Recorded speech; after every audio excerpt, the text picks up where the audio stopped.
All right, so we're going to jump right into the show today, guys. Not too much banter beforehand. Tomorrow I'm going to tell you about how I painted the curbs in my neighborhood because you couldn't see well enough. So I got this reflective paint last night. In the middle of the night, I went out and I spray painted all of them with this white reflective paint. And so at every corner now, when you drive by, it lights up like a Christmas tree. So anyway, it was fun. And in the middle of the night, though, I'm out there spray painting, and this cop car drives by. And he pulls over. He's like, "So what are you doing?" I'm like, nothing. Just hanging. It's like, all right. It looks like you're painting something. He's like, yeah, I am. I'm painting this on here. He's like, oh, that sounds like a good idea. I'm like, yeah, thanks. I'm graffitiing the neighborhood. It wasn't my house was like 3 blocks away, but bust me, pigs. I've seen too many people like not be able to find the turn into our development, so I got really high reflective tape and I wrapped it around this telephone pole where you can turn in. It's very funny. So anyway, I'm taking things into my own hands here as far as safety goes. All right.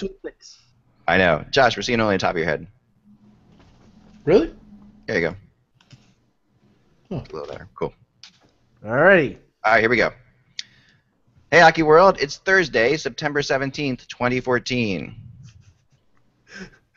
What? September 18th, 2014. I'm Michael Agello. Hey, Hockey World. Stop. Freeze. Check. 2. All right. Hey, Hockey World, it's Thursday, September 18th, 2014. I'm Michael Agello. I'm Josh Rimmer. I'm Ryan Garner. And I am Ekman, and you're watching the HockeyBuzzCast on HockeyBuzz.com, the podcast that beams out the news to North America and the world 5 days a week, Monday through Friday at 1 p.m. So whether you're sitting at Chicky and Pete's in South Philly or Cowboys outside the Saddle Dome in Calgary. Or in Jamaica. Or in Jamaica with Ryan Garner. You can watch us, and we'll be here. So anyway, we've got we wanted to start today with we have to kind of like do a post thing on the Ryan Johansson situation because that's continuing. And then we'll get into some of the other RFAs because camps are opening, thank heavens, at this point. Camps are opening. So the latest with Ryan Johansson, Josh, what do you have as far as what JD has come out and said recently? Yes. Sorry about that. Yeah. No. I didn't think you were going to go to me on that. Okay. That's fine. Well, I mean, I think it's the same as what it was. What he came out and said. I haven't heard anything else from his media day. What was that? Was that yesterday? Was it the day before? I think it was 2 days ago when he had the harsh comments. Actually, 2 days in a row he had the harsh comments. But nothing's really been said, and the Blue Jackets said once training camp starts, they're moving on. So there's not really a whole lot coming out of Blue Jackets management on Ryan Johansson. At least I haven't seen anything. Yeah, it has gotten. Can you hear me, guys? Sorry, my microphone was. We can hear you. Well, I mean, it's strange, because John Davidson has been very public in his, he revealed the parameters of the deals that he offered Johansson and his agent Kurt Overhart. But he went on Fan 590 radio in Toronto on Bob McCowan's show, which is the most listened to show in Canada. Right. And was very pointed in his, he made sure to differentiate any criticism, keep it away from Johansson. He called him a good kid, and was very complimentary, but had I would say just a diatribe of bile towards Overhart, and just thought that the negotiation was being handled unfairly. I mean, I don't have the specific quotes, but it was very, very strange for a team president to go all out and really, in my mind, sort of attack an agent like that. And I know that this is part of a negotiating process, and I think eventually it'll end up getting done. But I think what they're trying to do is sort of, they're on a campaign right now to sort of shame Johansson and his agent for asking so much on a deal. And I honestly don't think that tactic, it's going to have only limited success, because their point of view is, we want to make more than $3.5 million on a 2-year bridge deal. Davidson said yesterday the highest bridge deal was Matt Duchene, $3.5 million for 2 years, and I think Justin Schultz signed a 1-year bridge deal with Edmonton this year. they want to make more than that. They think Johansson, for the place where Columbus is right now and how much money under the cap that they have, that they should get more. And that's the battle right here. Well, yeah, and so far, I mean, we've heard what we've had to say about this too, Ryan. But I want to hear your opinion because they're winning the PR war. Okay, there's no question about that. I had a blog yesterday. My blog yesterday, we have 4,558 people have voted so far, and I just said, who are you siding with in the Ryan Johansson situation, the team or the player? And 84% are going with the team. That's a big number in a poll. Usually, and especially, with a popular player. This number might be different if it was a different player or a different team, but right, definitely for sure. Ryan, what are your thoughts on this whole? Well, and speaking of the numbers, I think you see those numbers go up when it's an established team that has deep pockets, right? If this was a New York Rangers or a Toronto Maple Leafs, that number would be higher, but Columbus still regarded as a small market team, kind of a team that has to be cap conscious because they don't have a lot of money to spend, right? They still don't have that super established fan base. They have to really work on selling season tickets and creating a team-first approach. And so you're always going to see the team come out in favor, fans favor the team rather than the player because who are the fans, right? The fans are accountants and plumbers and mailmen. And so for the team to come out and say, hey, look, this guy's 22 years old. We promised him, we put these kind of numbers on the table, these kind of dollars on the table, and they turned us down. You're never going to find a situation where the fans are going to say, well, come on, team, come on, pony up the money for that 22-year-old who has, 2.5 seasons under his belt, really. So that's no surprise there. It's just shocking to me that they would resort to tactics like that because they were already winning the PR battle. I understand that John Davidson is frustrated that they can't get the deal done, but there's no way they should have to resort to something like that. It's a little bit over the top now once you've beaten the horse a little bit, and I kind of agree with you on that. I think that they are getting a little bit out of hand. Next time we'll definitely parse it out for plumbers and accountants, for sure. Because you never want to get a plumber on your bad side. I've learned that. Never. And an accountant as well. So yeah, I think that it feels as if, what I'm hearing and what I'm expecting is that the next thing we're gonna hear is the Blue Jackets saying we're moving on, and this is the last that we're not gonna do this anymore. Our phone's open, but we're gonna act like this is a hurt player, an injured player, and we're just gonna continue on and focus on other things because they don't want it. When camp opens up.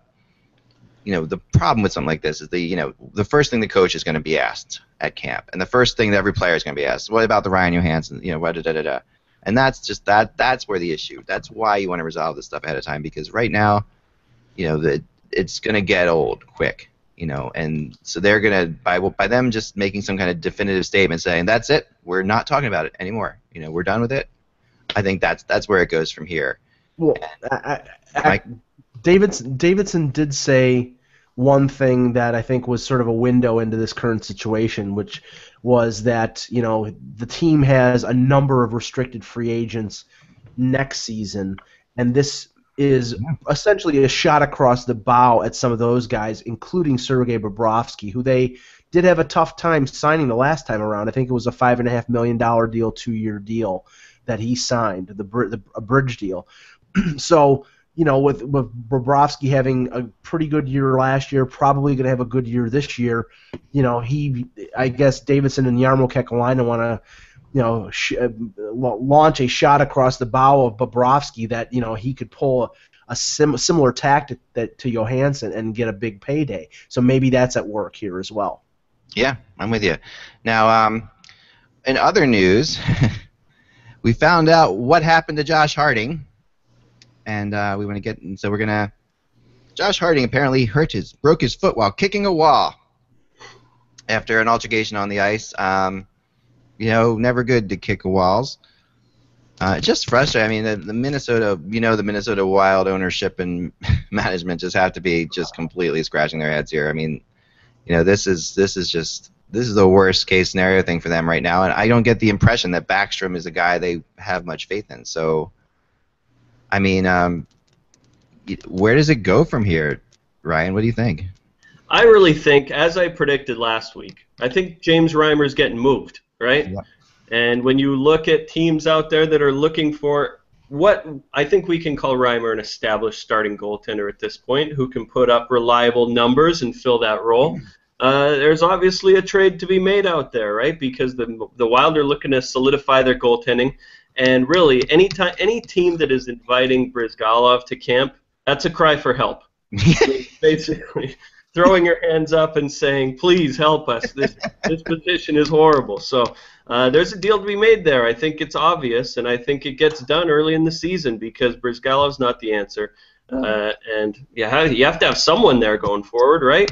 Yeah, and they, and Darcy Kemper, who they really believe in, is that contract isn't close to getting done. I mean, it could, and perhaps, what this might do, if you're Darcy Kemper now and his agent, you're looking and saying, okay, you got to jump on this and get the deal done, because this is your chance to actually play.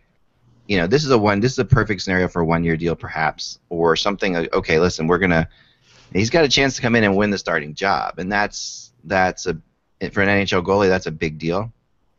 Well, Ryan, I don't see the makings of a deal here between the Leafs and the Wild, because the Wild doesn't have Danny Heatley any longer. But no, honestly, I think they're going to end up signing Brizgalov. I mean, they got him on the cheap last year from the Oilers. He played okay down the stretch. He played okay in the playoffs, substituting in for Kemper when Kemper got hurt. Apparently, they're very adamant on giving Kemper a 2-year deal, with the first year being a 2-way, the second year being a 1-way. They have to bring in at least one more goaltender, because, like I said yesterday, Harding and Backstrom, they tried to get the Samuel L. Jackson role in the movie Unbreakable, but he won the role, because then they're just the two most brittle goaltenders that I've ever seen. Yeah. And there's no such thing as goaltending depth, right? Like, there's defensive depth, there's forward depth. Goaltending depth basically means, well, we don't have one guy that we can rely on, right? And I'd rather have one guy that can handle the load rather than 4 that are, they kind of belong in the American Hockey League, but that's all we have, right? I'm with you.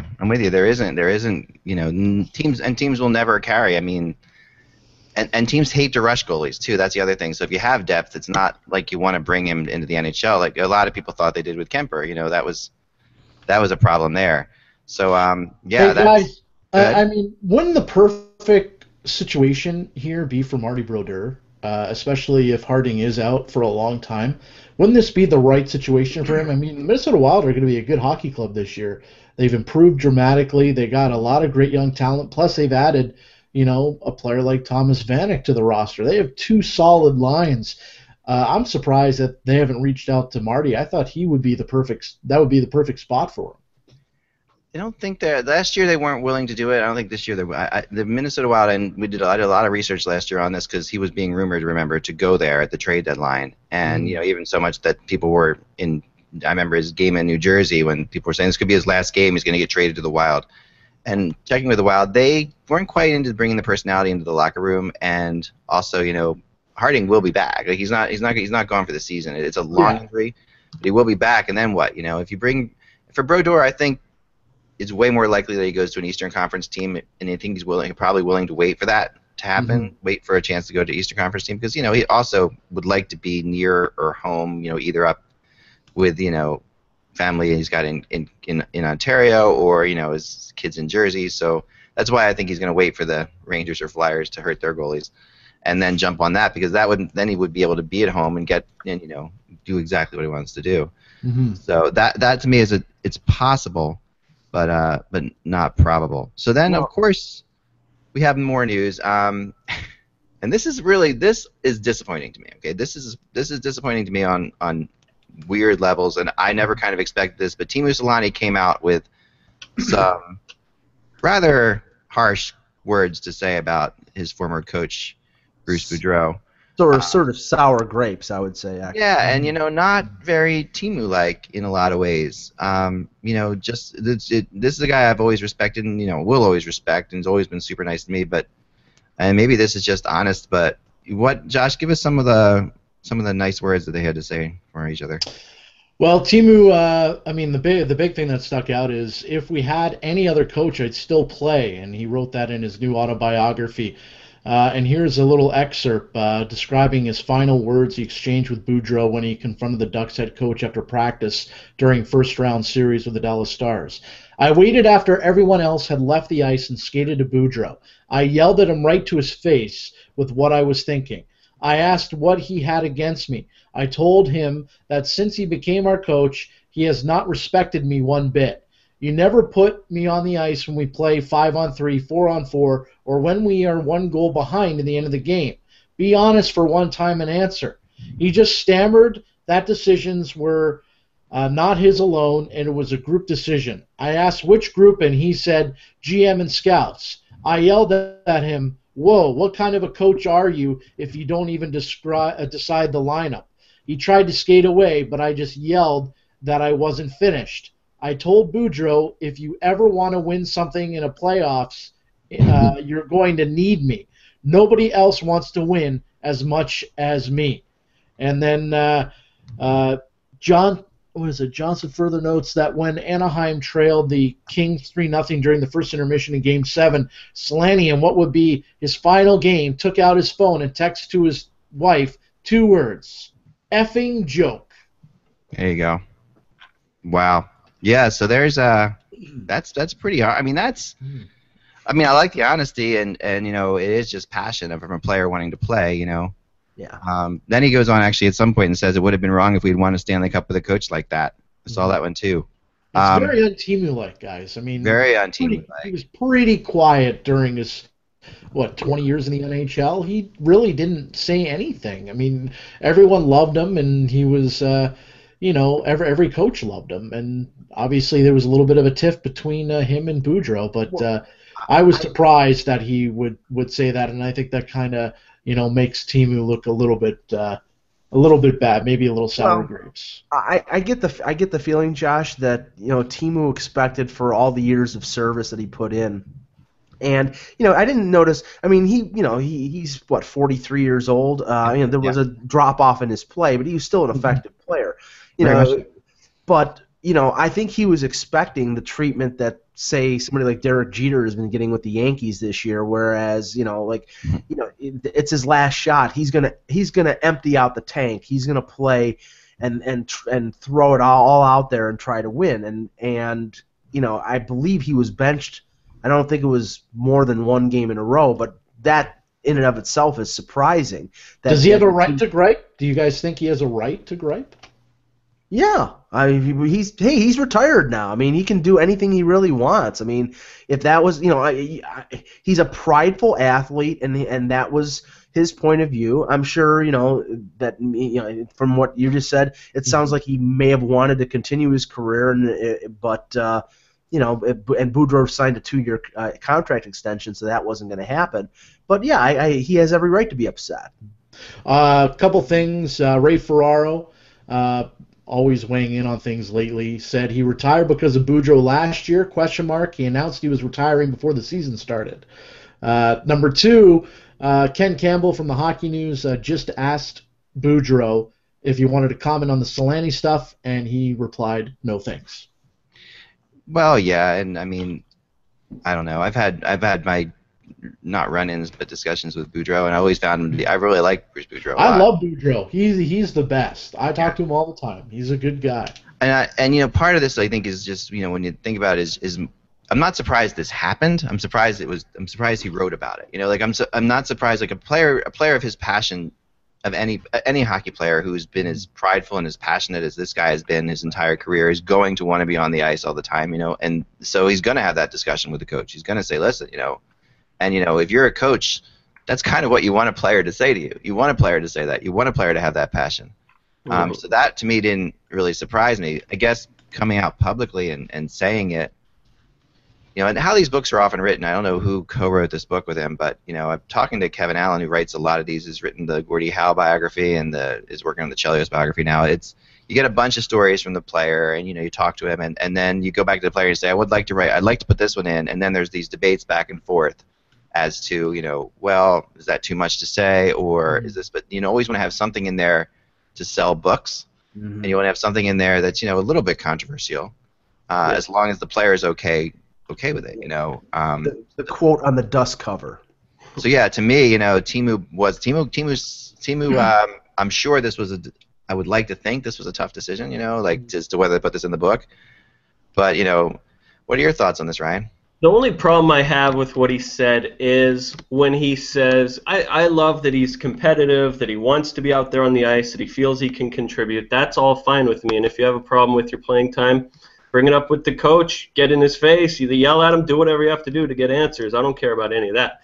The thing that bothers me is that he says, I would still be playing if we had any other coach, right? Which is kind of a cop-out, which is saying, well, if you still want to play, you can play. You don't have to play for Anaheim. There are a bunch of teams that would have picked you up, right? We know plenty of teams that are looking for third-line wingers that can, add a little scoring punch. And look at who the Ducks went out and got. They got Danny Heatley, and Danny Heatley's not going to be more productive this season than Solane was last year. So, right? Like, it's kind of a cop-out to me to say, well, if you still want to play, play. Don't say I retired because of one guy. His old coach in Anaheim is looking for some third and fourth line guys. Yeah, I mean that's for sure. And there's no question that Timu could have signed somewhere. Somebody would have taken him on. He probably didn't want to move his family unless he was going back to Finland or what. He didn't want to go and start in another city. I mean, the Kings aren't an option because the Kings are stacked. I mean, and it's a little hard to complain about a playing time when a team as stacked as Anaheim. Like this is a team that really is. That you are, even as Teemu Selanne at this point in your career, it's not like you're playing for the Montreal Canadiens and they've got nothing up front. He could have gone back to San Jose, but with all the changes that they made in the offseason, that guy, they didn't want to make that. Yeah. And at the same time, there are sometimes you see this, especially with star athletes, where their body breaks down, but mentally they still feel they're the same guy. I mean, right. I used to have this buddy of mine, his name was Ed, and he was in his late 60s, and I'd be going on dates with girls and bring them by this bar we hung out at, and he'd always say to me, hey, after you're done with her, or if you guys break up, it doesn't work out, give me your number, I'd like to take her out. And I'd be like, well, Ed, I don't know if that's going to happen. I mean, you're 68 years old, but keep you in mind. So maybe that's some of Solane has that in his head, like, hey, I'm the guy that scored 76 goals, remember? And Boudreau's saying, dude, that was 22 years ago. Right, exactly. And he's still, he's also coming off a year, he's still revered in Finland. He's still a god, and he's coming off a year with the Olympics and all that stuff where Timu was still, a big factor in, playing for his team. And you don't want to see this from a guy that you really respect and who was just absolutely considered one of the nicest people in all of hockey, and ripping another guy who's considered one of the nicer people in all of hockey. So, it's kind of a little bit uncomfortable, but I don't know. We'll see. So then we got other RFAs to talk about, too, because this isn't the only RFA. Ryan Johansson is not the only RFA that we want to talk about. I'll say this. Another one that could potentially get ugly is Ryan Ellis in Nashville. And this is a spot where, Ryan Ellis is a different, maybe it's the name Ryan, right?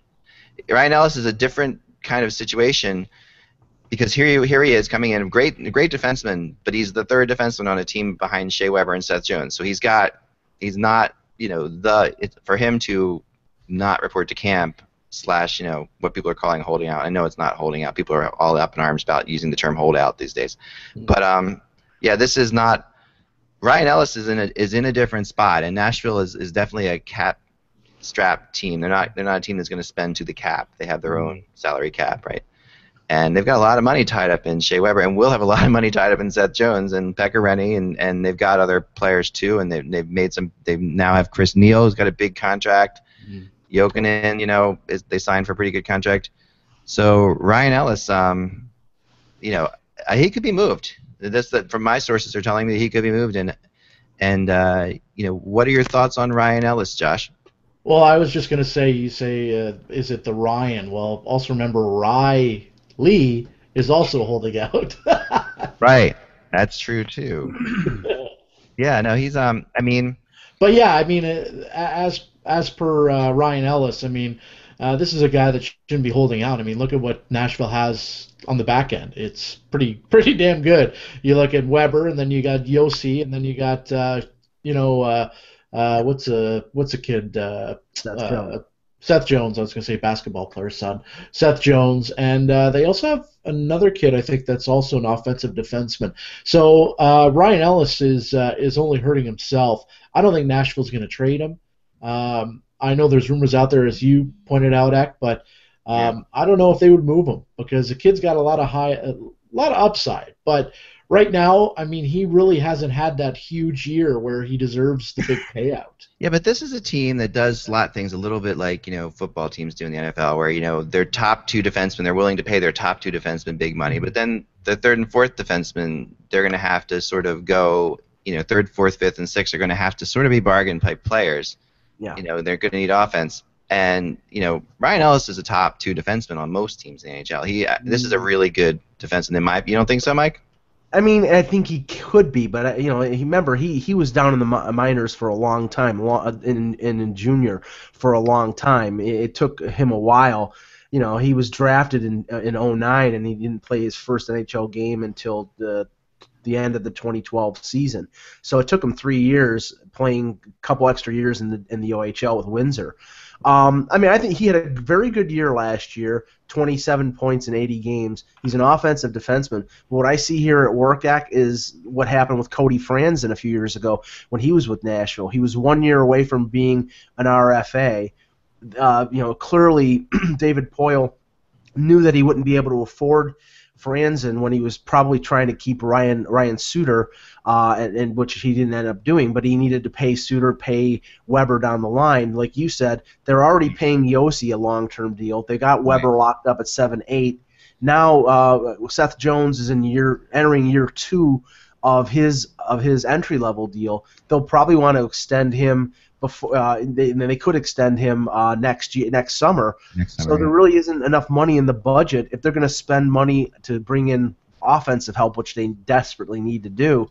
I think the possibility is here that they will trade him for a forward prospect. Oh yeah, I mean, I think that this is a perfect player for them to trade, Ryan. That's my opinion.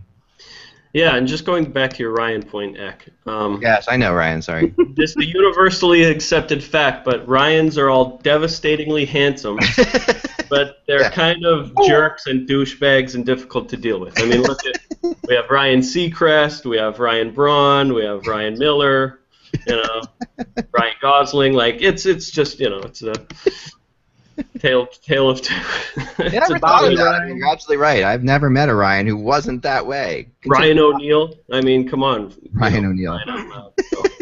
So it's we're complex individuals, but Ryan Ellis, not the guy Ryan Suter is, and I don't think he should be paid anywhere near what that kind of money. And I see him as a second pairing defenseman right now. I don't think he's proved it. I don't think he's kind of a Ryan Johansson situation, honestly, where, hey, show us you can do it, prove it to us over the course of a full, season, 2 seasons, show that you can stay healthy and handle the grind of the NHL. Yeah, he's got to, but I think if you're the Nashville Predators right now, his value is pretty good.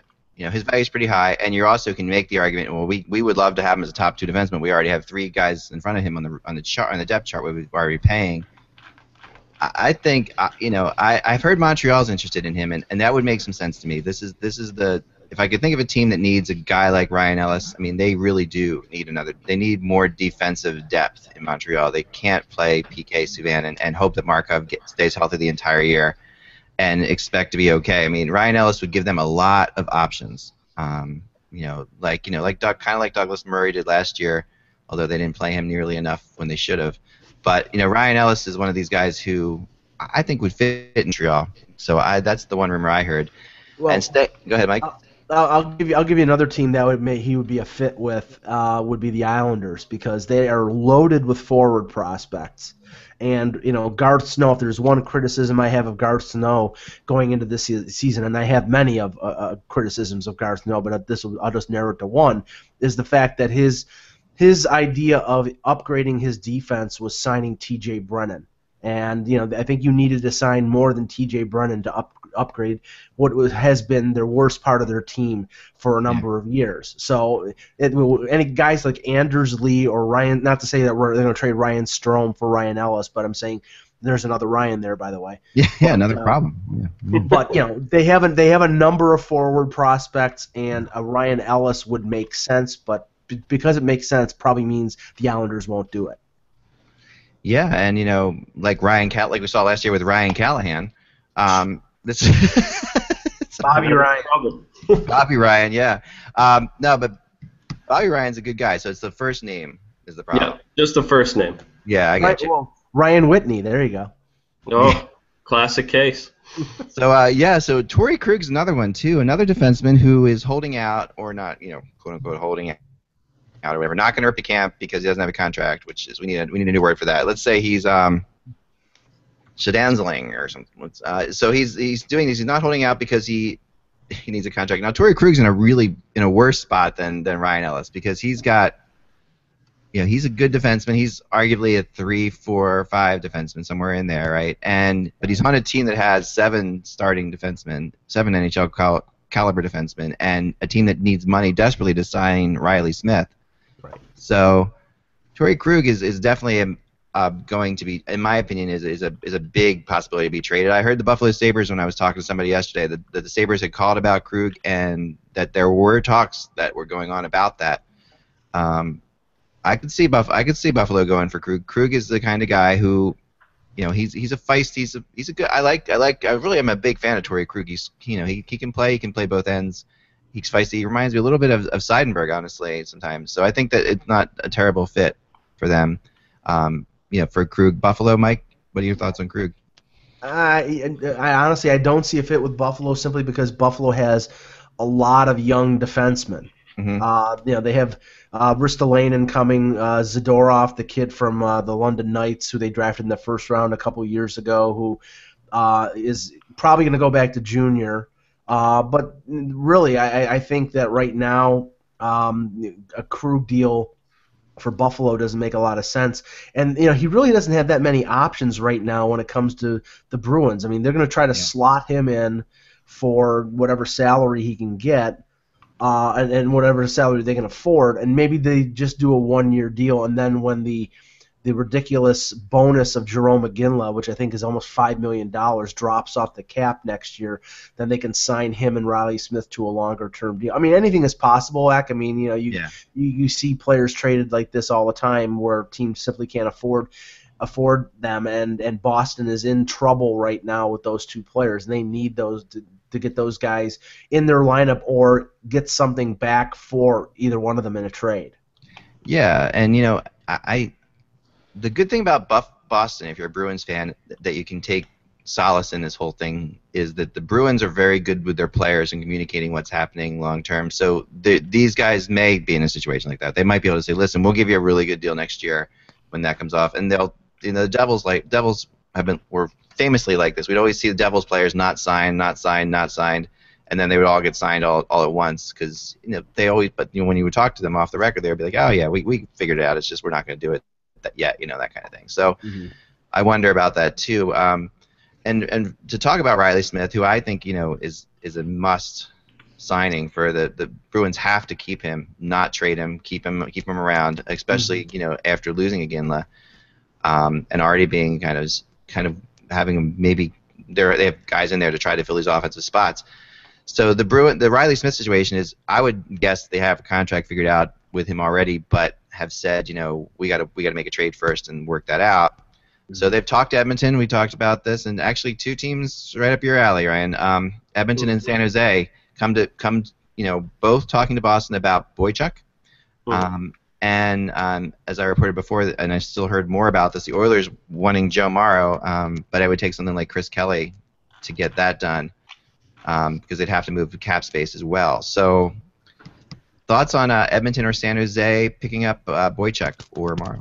I mean, they both make obvious sense in both of those lineups, right? Where you need some defensive depth, and in the case of Morrow, also just an up-and-coming guy that any team would love to have in their system, right? And so Boston, you see what cap mismanagement does to these teams, because It's tough when you have cap casualties like Krug and Riley Smith, where the team says, we would love to pay you. We overpay everyone, but we just don't have the money because everyone on our roster, aside from Patrice Bergeron, is overpaid. And so it's good time for a team like San Jose, a team like Edmonton, to kind of pick off some of the low-hanging fruit and get a favorable deal if they can work it out where they can take some of that cap space back. Now, having said that, what does Boston want in return? Because Boston, there isn't any urgency to move these players. There isn't any urgency to get these deals done or move that space. They can open up the season tomorrow with the roster that they have and the cap situation they have and be just fine and say,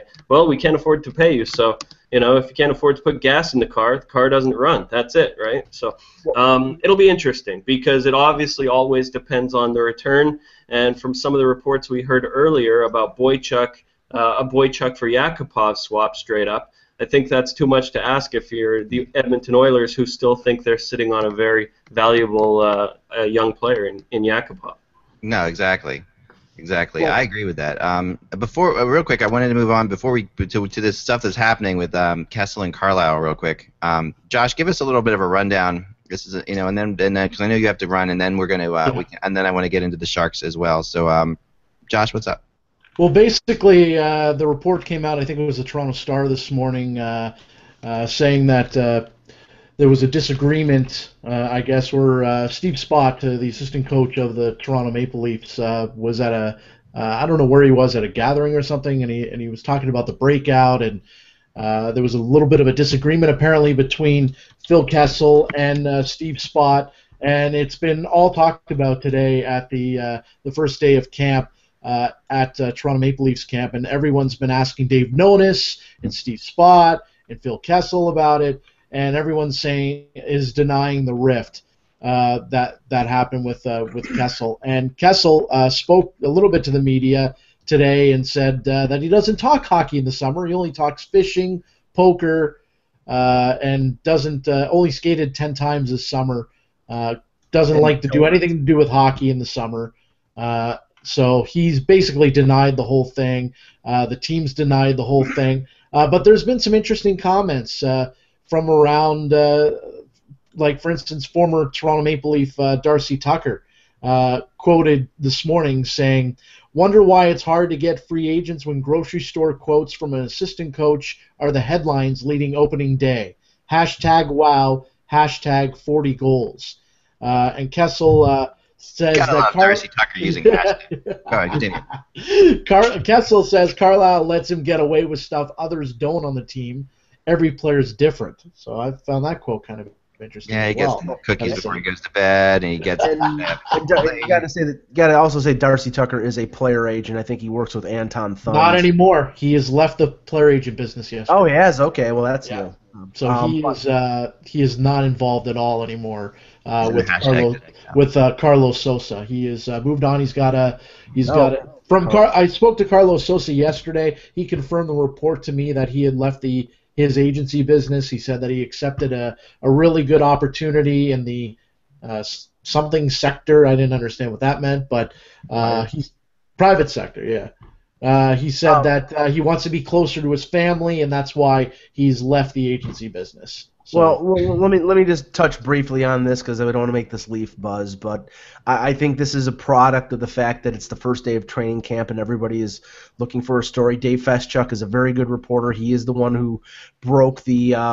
He likes to stir it up. Loves to stir it up, Feschuk. Yeah, he's the one who broke the story a couple years ago when James Reimer had the concussion. He was the one who contacted James Reimer's mom, and she revealed that he had concussions previously when the team had said that was his first concussion. Mm-hmm. So I mean, it's good on Dave Feschuk to get these sources to give him this information, and I'm sure right this morning the team was in message control mode, and they just tried to say we're just going to move on and this is nothing. But on the heels of the whole Tim Lewicki comments from last week, where he said players with out of sight numbers, had terrible character, and then you have a report coming out where Phil Kessel is balking at a new coach's tactic for breaking out of the defensive zone. You put two and two together, it doesn't exactly paint a pretty picture of what's going on right now with the Leafs. Now, I can't draw conclusions in that, but it's the typical product of the Toronto market, and let's just say this season is going to be very interesting. Yeah, and I guess you guys, Steve Spock getting involved, is a whole kind of craziness. I don't know. The whole situation is. I mean, you see this all the time, and the players do question coaches. It's not like it randomly doesn't ever happen. I mean, but at the same time, Phil Kessel is definitely a kind of guy who's to himself and very much, I think, misunderstood among the media. So the media, well, if they get any chance to go at Phil Kessel, will. They love to go at him. So I don't know. I think this is a little bit mountain out of molehill stuff to me, but right. But it's a Toronto situation. It's an only in Toronto situation. You would not do this in any other market anywhere. And it's funny.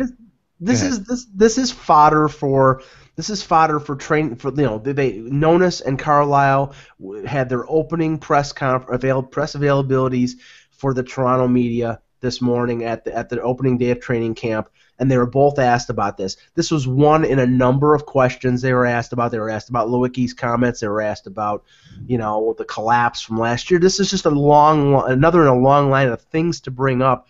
And yeah, I mean it's a good story if it's accurate, and I have no reason to doubt that Dave Feschuk he's a good reporter, so I believe it's accurate.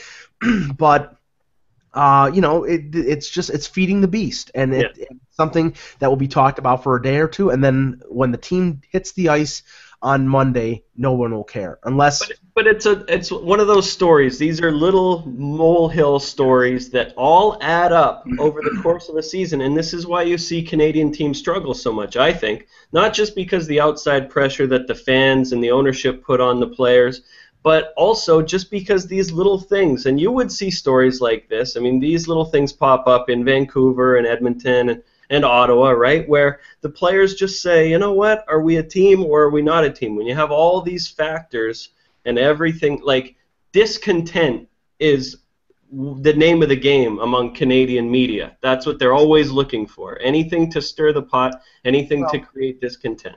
Carlisle said, in his press conference this morning, he said that playing in Toronto is playing in NHL market is playing under a microscope, but playing in Toronto is like playing under a bigger microscope. So that's what it is. And I think things that would not be stories in Phoenix are stories in Toronto. Of course. Well, there aren't any stories in Phoenix, but well, no. 6 to 8 weeks for Anthony Mantha is going to be out, which is a big blow to the Red Wings. This comes out now, and that's a big deal. A broken bone in his leg, from what I'm understanding. Just saw this come across. So yeah, I mean he was potentially a player who was going to buck the trend of the Red Wings and be a 19 or I think he's 19 years old right now, turning 20 pretty soon. That had a possibility of making the Red Wings, whereas they usually let them, stew down in the AHL for 2 or 3 years. But he had enough talent that he may have had a good chance of making the Red Wings. Now he might get sent back to junior after he recovers from the injury, unless they want to. If they can put him in the AHL, I mean, they might. He's but talking to people that around that organization, he was going to make the team. I mean, they really were high on him. And usually, just the fact they've actually come out and said the 6 to 8 weeks is also something that you don't just say as about normal 18, 19-year-old guys. He was a factor in their growth. So let's go to the Sharks for a second, Ryan. He's 20. He's 20. So he's 20, right? Sorry about that. No, I didn't know myself. I just wanted to check. So so Dave Pollock in his on his blog on the MercuryNews.com had an interview with Todd McClellan that posted, I guess yesterday it was, or 2 days ago maybe now, and where McClellan actually was pretty. I kind of give him credit for coming out and talking about some of this stuff that I was surprised he talked about, because they've been really. This is not a typical San Jose thing to talk about this kind of stuff, but there are some good quotes that I wanted to get your impression of. So the question, where's the question? I'll read the question first. How different will training camp be after everything that's happened over the summer? And here's McClellan talking. The circumstances leading to training camp, if you want to revert all the way back to last year, are different in the fact that we didn't perform very well in the final 4 games. Collectively as a group, and then individually, we had a lot of subpar performances. With all the talk of various aspects of the organization and what might happen and what will happen, that can't be forgotten. But what it's all about and what's on the ice and how we play and the performance that we put in. April of last year, I don't want us to forget that, but I'm sorry. April of last year. Sorry, this is a little bit. I think there's an edit. There's a problem in the article anyway. I don't want us ever to forget April of last year, basically he's saying. But I don't want it to be the sole focal point of training camp. We've got to get back together. We've got to reestablish good habits on the ice, off the ice, and around the rink. And when we say we're not talking about the players, I'm talking about everybody in the organization, right from the top all the way through. That would be the goal, basically not to talk about last year at all. There's the factor, but the training camp goals are very simple. Reestablish good habits. We got to look at players, where they fit in. And then he goes on to ask if there's been a lot of discussion about your favorite word, Ryan, culture change. And says every year I believe you reestablish your culture and your hierarchy. It's magnified this year because we lost those games the way we did. It led to a lot of investigative findings, if you will, and a lot of the findings were player-driven. They spoke and Doug listened. Now we're trying to move forward and the information to try to make things as productive as possible. So they're trying to put last year behind them. What are your thoughts on some of this? I have a couple problems with what McClellan says. The first problem I have is that he's basically trying to say, if you get bucked off the horse, get back on the horse, right? Which is what you'd expect any coach to say.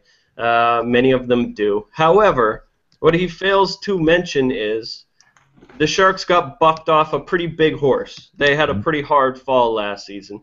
And then they didn't just dust themselves off and say, well, we're going to get back on the horse. They said, we are going to not only shoot the horse, but we're going to genetically alter ourselves so that we are better at riding the new horse, right? And so, and then basically you come into camp and nothing has changed, right? Aside from taking a few letters off the front of a couple jerseys, which I'm not sure if McClellan was the one to make that decision, whether it was Doug Wilson that made the call, who actually decided. But McClellan claims that he was the one to at least deliver the news and stand by the decision at least, right? Doug Wilson has kind of said, yeah, Todd, we wanted to get a clean slate and a fresh start.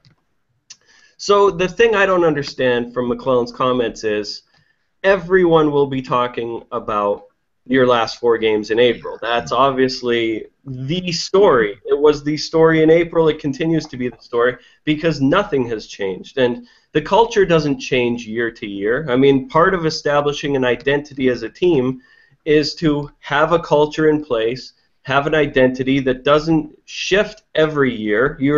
Look at the winning teams. Boston is very much what they were the last time they won the Cup. Chicago is very much the same team they were the last time they won the Cup.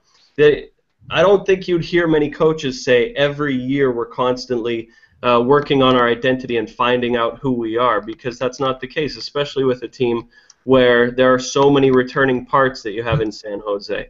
There was not barely any roster turnover, and so it's interesting for me to hear him say that, and it's still, when it comes to the Sharks, I know that they had a team bonding activity in Tahoe a couple weeks ago, where Joe Thornton said everyone from the team agreed that we would support the new captain, whoever it is. As if there would be, okay, if you have to say to your teammates, guys, don't be pissed off when you hear who the next captain is, or don't resent this guy, we're all going to be on the same page. I don't think anyone needed to hear that except Joe Thornton, right? Right. From what I got. Was the team bonding going to a rodeo? Because once they were bucked off that horse, the horse stomped on their head. Yeah. And the Sharks organization, and this really irks me because, as I've said a few times, if you're going to go out and preach culture change, you have absolutely no business going through the entire summer where all you do is remove a guy like Dan Boyle who had an expiring contract and sign John Scott. That's not culture change. That's crap. Yeah. Right, and Well, then and they're trying to instill this new culture because there's going to be a new captain. It could be the old captain, but there will be a new captain. And it's interesting because when McClellan says that a lot of the feedback he got was from other players, and specifically talks to, there were players who said they felt more like coworkers than a team, right? And McClellan says, if I was part of a team and had a teammate say that to me after the fact, when I'd been sitting next to him 10 feet away from him all summer, I would be incredibly upset. I'd be mad that he didn't speak up and say something during the course of the season. And it's like, well, there are hierarchies in every locker room, right? There are hierarchies where you can say, hey, I'm the guy in charge, this isn't right, and you can point fingers, and there are guys that can do that and guys that can't. And if you're a guy that can't do that, and that will not be taken as constructive criticism, you have to tell the coach or the general manager in your off-season final out-the-door meetings, and I think that's what happened. And then for McClellan to get upset that there's a level of candor or a level of honesty coming out about the deficiencies of the team speaks to his mistakes as the coach, because the coach is supposed to be aware of those things without needing players to come right out and tell him.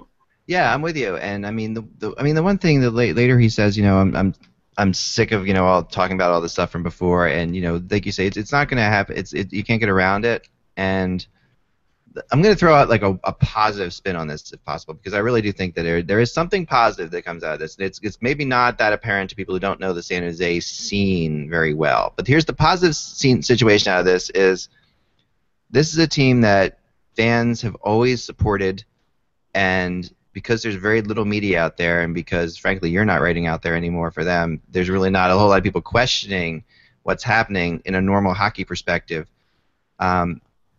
Last year's, situation that happened is going to throw McClellan and be like, oh my gosh, because he's kind of gotten soft from being out of the Detroit market for a while and being out of situations where they really do hold your nose to the fire. But I honestly feel like what happened last year was so monumental that for the first time going into a season that I can ever remember, the Sharks are being held accountable for what they're about to do. Yeah. And I'll say that that there is something to that in my mind, because I've felt as if the Sharks have always sort of gotten a free ride with that, and the fans have always been okay with them just being a very good team and sort of being a bridesmaid never a bride type thing. And they've been very forgiving. It's a young fan base that's just out, like a lot of guys going to the game with 4 of their guys because they were in a startup and they moved from Minnesota. It's a lot of that kind of stuff. And this is the first time that I feel like the Sharks are going into a season with the fire really being held to them. Like and as a Sharks fan, I think that's awesome, and I think that could be something that they could turn into a very positive situation if they make it work. Any of that? And Eck, for the first time in franchise history, the mainstream media in San Jose was outward in calling this the summer of shame, the summer of discontent. Yep. And actually saying, okay, the media does what the media is supposed to do, which is speak for and represent the fan base. And I think you saw a change in both the media and the fans where they said, hey, enough is enough here. Like, what are we serious about winning the cup or not? Because the question that's asked most often in San Jose, and coaches and management get sick of it, they're asked constantly, is the window closing on this team? Right. Is the window for cup contention closing? And they say, no, it's never closing. We'll be amazing in perpetuity, right? We're always going to be contenders. We rebuild. We don't rebuild. We reload. And the flowers will always be in bloom. Exactly. And this summer you're seeing people say, no, like you really need to address some of the problems where you've said, well, we're good enough. And there's kind of been an attitude in San Jose where you say, well, we're good enough. One of these years, we're going to get the right luck. We're going to get the right bounces. We're not going to run into a hot goaltender. Yep. And you've seen the same thing every year. And the reason is the approach and the game plan. And now you've seen the analytics crowd loves the San Jose Sharks because they control 5-on-5, they control puck possession, and they lobby more shots than anyone in the league.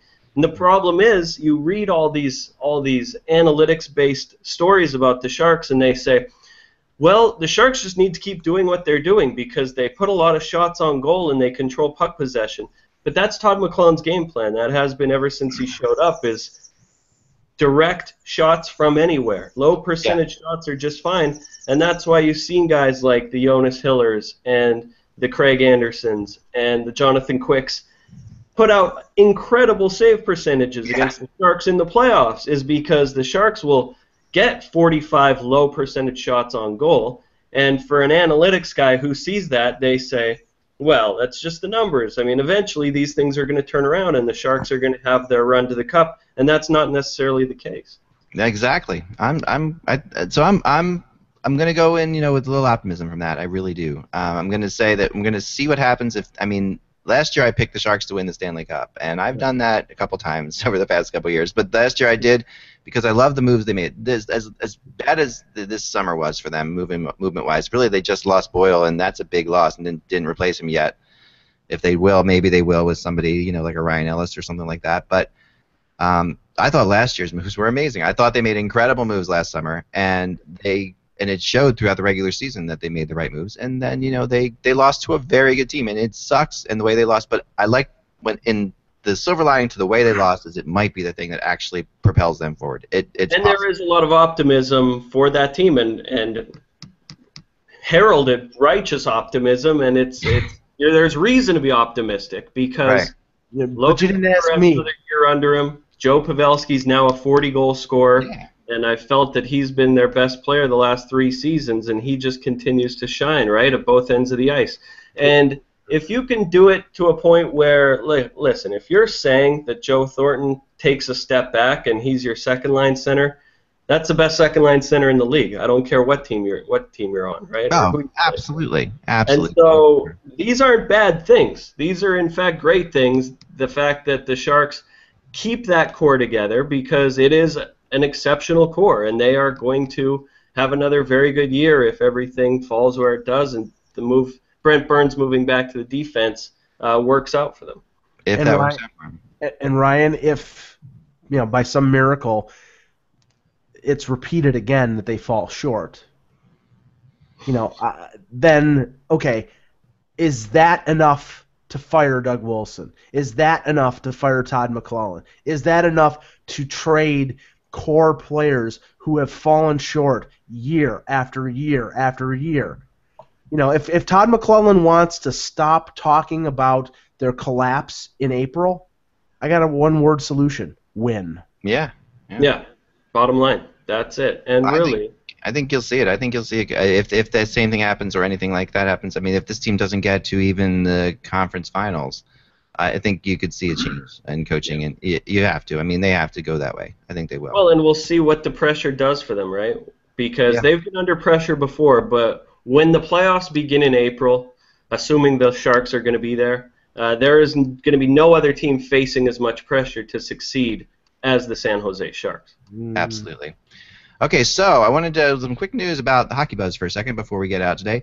The Hockey Buzz Super League is live. And this is a lot of fun. We love this thing. This is my honestly, I've always was a fantasy hockey player, way before fantasy hockey was cool, and we looked really hard, high and low, and sort of invented this own league by ourselves here.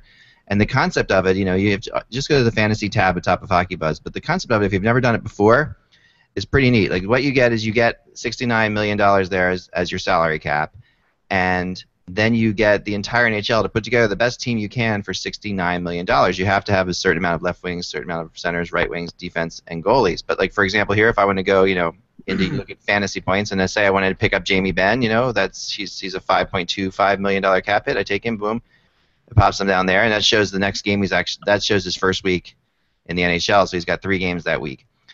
And you see my cap's gone down to $63 million, and this is, you can. But by loading up, okay, Sidney Crosby, that's a definite, right? But he's an $8.7 million cap hit, so that plays into it, right? You have to, by picking up Crosby, now you go down here at the bottom and you'll see, your team, Ben and Crosby, and then you fill up your defense and goalies, and what's really cool about this is when you get down to, to the point where you really have to start making some hard decisions, you end up, okay, I'll put Ovechkin on there. So now and if I want to put the top 2 defense, I'll go Carlson and Yandel. And let's say we go with Varlamov and Price. All right, but now I'm at $21 million.